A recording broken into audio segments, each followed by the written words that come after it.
तो दोस्तों फाइनली 10-12 हज़ार साल के लंबे इंतज़ार के बाद इंटेल ने अपनी नई जनरेशन अनाउंस कर दी है, लॉन्च कर दी है। इसी महीने की 24 तारीख को ये सारे के सारे सीपीयूज़, अभी 5 सीपीयूज़ लॉन्च होने वाले हैं। जो बड़े सीपीयूज़ हैं, हायर एंड सीपीयूज़ हैं, हर बार की तरह ऐसा ही होता है कि जो हायर सीपीयूज़ हैं उनको पहले लॉन्च किया जाता है और फ्यूचर में बजट कैटेगरी के CPUs as well as chipset भी लॉन्च किए जाएंगे। अभी एक ही चिपसेट लॉन्च किया गया है, Z890 800 सीरीज़ के चिपसेट भी लॉन्च होंगे, उसके मदरबोर्ड आएंगे, सॉकेट टाइप भी चेंज हो चुका है। ये सीपीयूज़ भी कम्प्लीटली न्यू है, कम्प्लीटली न्यू आर्किटेक्चर है और बहुत सारे मेजर चेंजेस हुए हैं जो अभी आगे वीडियो में हम बात करते हैं। बहुत सारे लोग इसको 15 जेन कंसिडर कर रहे हैं क्योंकि इससे पहले की जनरेशन की अगर हम बात करें 14 जेन, तो उसके बाद यही जनरेशन लॉन्च हुई है, तो बहुत सारे लोग इसको 15 जेन कंसिडर कर रहे हैं। लेकिन टेक्निकली यहाँ पे जैसे मैंने कहा बहुत सारी चीज़ें चेंज हुई है, तो इसको टेक्निकली हम 15 जेन कंसिडर नहीं कर सकते। जैसे हर बार की तरह नेमिंग स्कीम भी इसमें चेंज की गई है।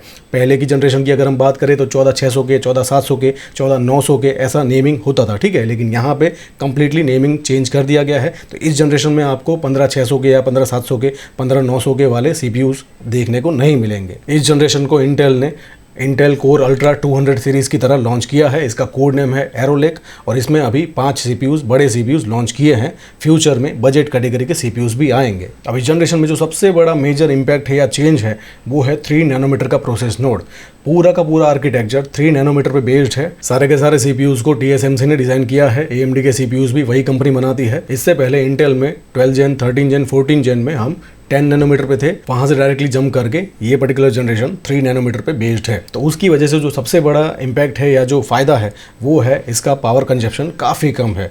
इंटेल की 14 जेन का, 13 जेन का पावर कंजप्शन काफ़ी ज़्यादा था और ओवर हीटिंग की वजह से वहाँ पे बहुत सारे स्टेबिलिटी के इश्यूज़ भी आते थे। पावर कंजप्शन ज़्यादा था, हीट प्रोडक्शन ज़्यादा था, क्योंकि वो 10 नैनोमीटर पे थे, प्लस इतनी ज़्यादा हाई क्लॉक है तो वहाँ पे पावर कंजप्शन, हीट प्रोडक्शन ज़्यादा ही होगा, ऑब्वियस सी बात है। लेकिन यहाँ पे 3 नैनोमीटर का प्रोसेस नोड यूज़ करने की वजह से इस पर्टिकुलर जनरेशन के जितने भी सीपीयूज़ हैं उनका कंपैरेटिवली 14 जेन से पावर कंजप्शन काफ़ी कम है, स्टेबिलिटी भी अच्छी है और जो 13 जेन में, 14 जेन में स्टेबिलिटी के भी इश्यूज थे उसको होपफुली यहाँ पे क्लियर कर दिया गया है। उसके बाद जो बड़ा मेजर चेंज है वो ये है कि इस जनरेशन में हाइपर थ्रेडिंग को कंप्लीटली रिमूव कर दिया गया है। इसके पहले की किसी भी जनरेशन के आप किसी भी सीपीयू को देखो वहाँ पे आपको हाइपर थ्रेडिंग का सपोर्ट मिलेगा, लेकिन यहाँ पे सारी की सारी पूरी की पूरी जनरेशन में से हाइपर थ्रेडिंग को रिमूव कर दिया गया है। तो इस जनरेशन के कोई भी सीपीयू को अगर आप परचेस करते हो तो वहाँ पे आपको नंबर ऑफ कोर काउंट जितने मिलेंगे उतने ही थ्रेड काउंट मिलेंगे। हाइपर थ्रेडिंग नहीं है तो वहाँ पे थ्रेड काउंट डबल नहीं होंगे। अब इस चीज़ का फ़ायदा और नुकसान दोनों है, वो डिपेंड करता है कि किस सिचुएशन में आप किस पर्टिकुलर चिप को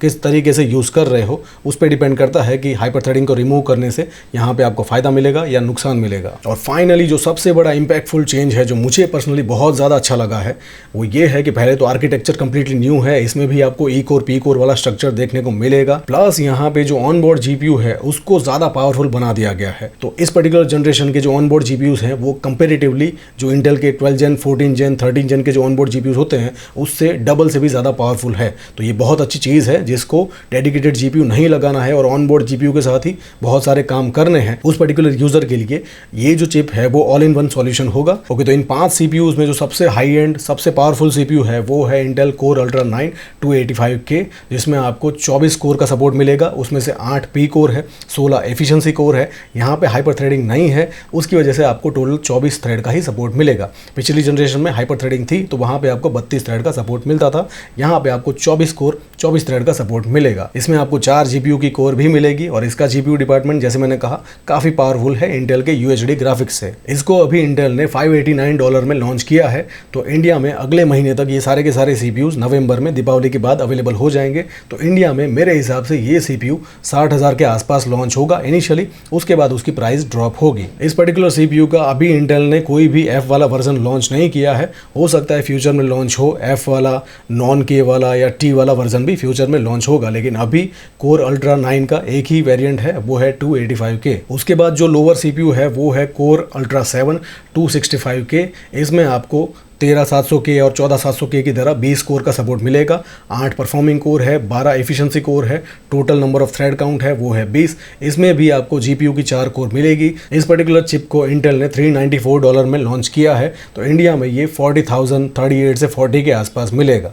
उसके बाद है उसका F वाला वेरिएंट जिसमें सब कुछ सेम है, सिर्फ आपको ऑन बोर्ड जीपीयू नहीं मिलेगा। इसको इंटेल ने $380 के आसपास लॉन्च किया है, तो ये इंडिया में 35 से 36 हज़ार की रेंज में मिल जाएगा। फ्यूचर में और भी प्राइस ड्रॉप होगी, मैं ये इनिशियल प्राइस बता रहा हूँ आप। और उसके बाद जो उससे लोअर चिप है वो है कोर अल्ट्रा 5 245K। इसमें आपको 14 कोर का सपोर्ट मिलेगा, 6 परफॉर्मिंग कोर है, 8 एफिशिएंसी कोर है, total number of thread count है वो है 14। इसमें भी आपको 4 ऑनबोर्ड जीपीयू की कोर मिलेगी। और ये सीपीयू इंटेल ने $309 में लॉन्च किया है, तो इंडिया में 28 से 30 हज़ार के आसपास मिल जाएगा। और उसी का ही F वाला वर्जन भी लॉन्च किया है जिसमें ऑन बोर्ड जीपीयू नहीं है, जो कि $294 का लॉन्च किया है। ये सीपीयू 25 से 26 में इंडिया में लॉन्च होगा। और इसके अलावा भी फ्यूचर में इन सारे सीपीयूज़ के नॉन के वाले, नॉन F वाले, T वाले जो बजट कैटेगरी के सीपीयूज़ हैं वो भी लॉन्च होंगे। अब ये सारे के सारे 200 सीरीज़ के सीपीयूज़ की लिस्ट है, इसमें से 5 अभी जैसे मैंने कहा लॉन्च हो चुके हैं, दूसरे हैं वो फ्यूचर में लॉन्च होंगे। तो जैसे 285 का नॉन के वाला वर्जन भी आएगा, T वाला वर्जन भी आएगा, 265 का F वाला या नॉन के वाला वर्जन भी लॉन्च हो सकता है, ठीक है। KF वाला तो ऑलरेडी है अभी हमारे पास, T वाला भी लॉन्च होगा। उसके बाद ये सीपीयूज़ लॉन्च होंगे फ्यूचर में बजट कैटेगरी के, ठीक है। तो 245 का नॉन के वाला वर्जन भी आएगा, 235 भी आएगा, 225 भी आएगा, 225F भी आएगा, ठीक है। ये सारे के सारे 65 वाट TDP वाले सीपीयूज़ है जिनका पावर कंजप्शन कम होता है, हीट प्रोडक्शन भी कम होता है, परफॉर्मेंस भी कम होता है, ठीक है। तो बजट कैटेगरी के यूज़र के लिए ये सीपीयूज़ बहुत ही बढ़िया रहते हैं। तो अभी तक तो ये सीपीयूज़ लॉन्च नहीं हुए हैं ऑफिशियली, इंटेल वाले इसको 24 अक्टूबर पर लॉन्च करने वाले हैं। इंडिया में जैसे मैंने कहा अगले महीने तक अवेलेबल हो जाएंगे आफ्टर दीपावली।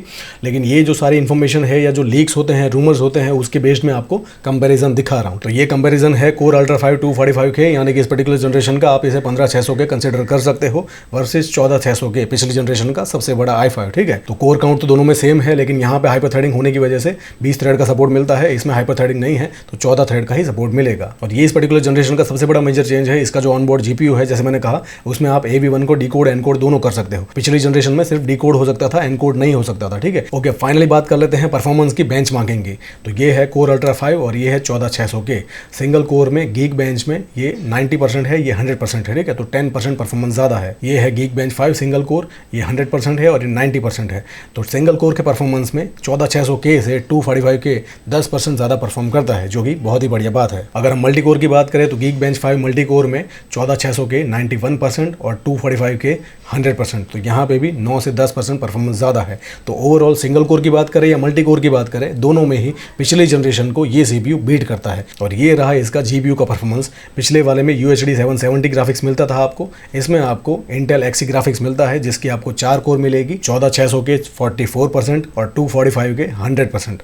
तो डबल से भी ज़्यादा परफॉर्मेंस है इसके ऑनबोर्ड जीपीयू का। अब ये है इस पर्टिकुलर जनरेशन का कोर अल्ट्रा 7 265K, जिसको आप इस पर्टिकुलर जनरेशन का 15700K भी कंसिडर कर सकते हो समझने के लिए, ठीक है, वर्सेस 14700K पिछली जनरेशन का सबसे बड़ा i7। तो अगर हम Cinebench R23 मल्टी कोर की बात करें तो 14700K 90% और 265K 100%। तो 10% ओवरऑल परफॉर्मेंस ज़्यादा है। मल्टी कोर यानी कि CPU टू CPU कंपेयर किया जाए, सारी की सारी कोर को जब फुल लोड असाइन किया जाता है तब ये वाला CPU 90% ही परफॉर्म करता है, ये वाला CPU उससे 10% ज़्यादा परफॉर्म करता है, जो कि बहुत ही बढ़िया बात है। अगर हम Geekbench 6 की बात करें सिंगल कोर में, ये वाला CPU 90% और ये वाला 100%। ओके, तो ये है CPU परफॉर्मेंस पर वॉट इफिशियंसी का कंपैरिजन है, कौन सा CPU कितना पावर कंज्यूम करता है और उसकी इफिशियंसी कितनी है। तो 14700 के यहाँ पे 76% पे है, यानी कि इसकी इफिशियंसी कम है।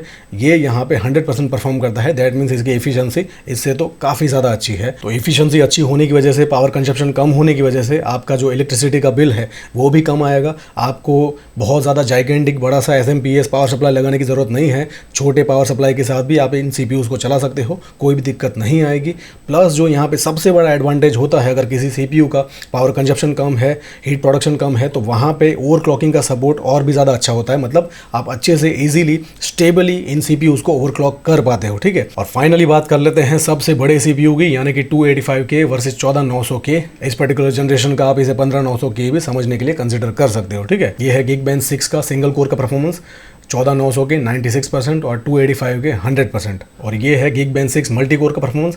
यहाँ पे थोड़ा सा डिसअपॉइंटिंग है, 14900K 100% है और ये 285 भी 100% है, यानी कि दोनों के दोनों सेम है। ये है Geekbench 5 सिंगल कोर का परफॉर्मेंस, 14900K 98% और 285 के 100%। सिंगल कोर में बीट करता है तो गेमिंग में परफॉर्मेंस डेफिनेटली अच्छा होगा। और अगर मल्टी कोर की बात करें तो मल्टी कोर में 14900 के 99% और ये 100%। ठीक है, तो इतना ज़्यादा मार्जिन से बीट नहीं किया है लेकिन टेक्निकली बीट किया है। सो आई होप कि आज के इस वीडियो में मैंने आपको जो भी बताया, जो भी समझाया, सब कुछ समझ में आ गया होगा। इंटेल ने न्यू जनरेशन लॉन्च की है, 5 सीपीयूज लॉन्च हुए हैं, एक चिपसेट भी लॉन्च हुआ है। जैसे मैंने कहा, ये सीपीयूज अगले महीने तक यानी कि नवंबर में या मैक्स टू मैक्स दिसंबर में इंडिया में इसके चिपसेट, मदरबोर्ड, सीपीयूज सब कुछ अवेलेबल हो जाएगा। इन सीपीयूज के साथ भी आप एक बहुत अच्छा गेमिंग, एडिटिंग, वर्कस्टेशन लेवल का कोई भी सिस्टम डिजाइन कर सकते हो। ठीक है, सो आई होप जो भी बताया, जो भी समझाया, सब कुछ सब कुछ सही से समझ में आ गया होगा। लेकिन फिर भी कोई इशू है तो पूछिए, I will definitely answer you. Thank you so much.